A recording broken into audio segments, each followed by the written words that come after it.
Hello there. Dr. Bill Crawford here, psychologist, speaker, author of 8 books, host of 2 PBS specials, here again to bring you another tip on how to help you create the life you want.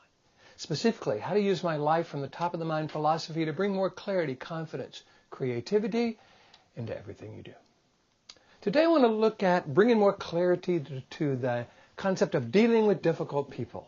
A very popular topic when I'm doing my seminars and in my books and my counseling. People always want to know how to do this. And so I devote a full third of my seminars and my books, my teachings to really how to make that happen. How do you influence people? Because, hey, you know, we've been dealing with difficult people for a long time and they've been triggering certain things like confusion or frustration or anger or resentment or stress or just, you know, what the hell's going on? So I help people do that. Today, however, I want to kind of do a little bit of what I call a precursor to dealing with those difficult people. It has to do with a quote that I'm sending out to those 6,000 people on my quote list. And by the way, if you would like to receive one of my favorite quotes each week, all you got to do is go to my website, billcrawfordphd.com, or just Google Bill Crawford Ph.D. I'll come up on the first page. Hit the subscribe button, put your name and email address in, and each week I will send you one of my favorite quotes along with 2 or 3 paragraphs about how to apply that quote to life.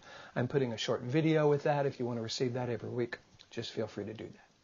So this particular quote is from Winston Churchill. It has to do with difficult people, certain types of difficult people. And what he says is this: you'll never reach your destination if you stop and throw rocks at every dog that barks. So in my seminars, what I do is I tell people, okay, in order to be effective with people, the first thing we've got to do is eliminate about 30% of the difficult people in our lives. And people go, yeah, great, how do I do that? So I talk about the difference between important people and not important people. Because a lot of times people say, man, I hate these drivers. They cut you off in the freeway. They drive slow in the fast lane. Or these clerks, man, they don't give me the service that I deserve. You know, they talk about these difficult people in a way that really triggers their frustration and their stress.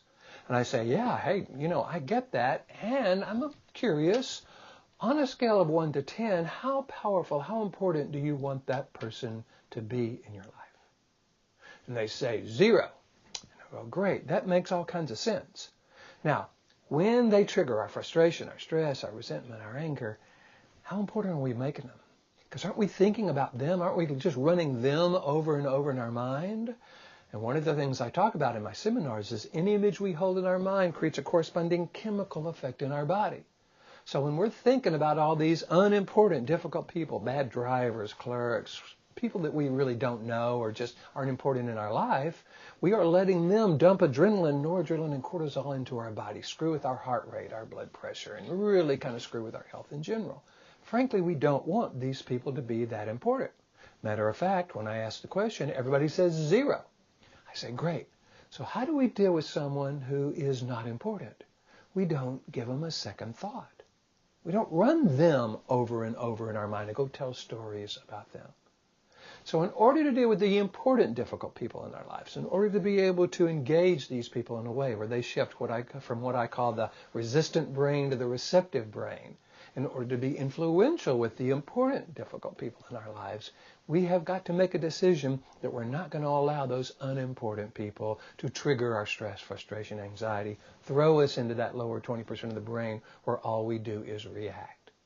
So what I encourage people to do is start practicing with the unimportant, difficult people. And frankly, ask that question quite often. When I'm dealing with someone, on a scale of 1 to 10, how important are they really in my life? And if they're down at a 0 or a 1, let's kind of deal with them in that way. We don't have to be rude to them. We don't have to, you know, kind of call them names. We just don't give them a second thought. What that does is it frees us up to have more access to the interpersonal skills, qualities, characteristics that allow us to deal with the truly important folks that are being difficult in our life, people in our family, organization, relationship, friends, etc., in a way where we are more influential. Now, that is easier said than done, and that's what I do. I go around the world teaching people a system for influencing others by getting them to shift from that resistant brain to the receptive brain. If that's something you would like me to do with your organization, your church, your school, or you, all you got to do is go to my website, billcrawfordphd.com, hit the contact button, let me know what you're interested in. Love to talk with you about that. In the meantime, here's to you having more clarity about who is truly important in your life and making a determination of dealing with those unimportant people in a way that truly reflects that level of unimportance. That allows us to bring more clarity into the situation, more confidence into dealing with people in general, and more creativity into our life in general. So here's to you, bringing more clarity, confidence, creativity into everything you do. And I look forward to seeing you in the next video.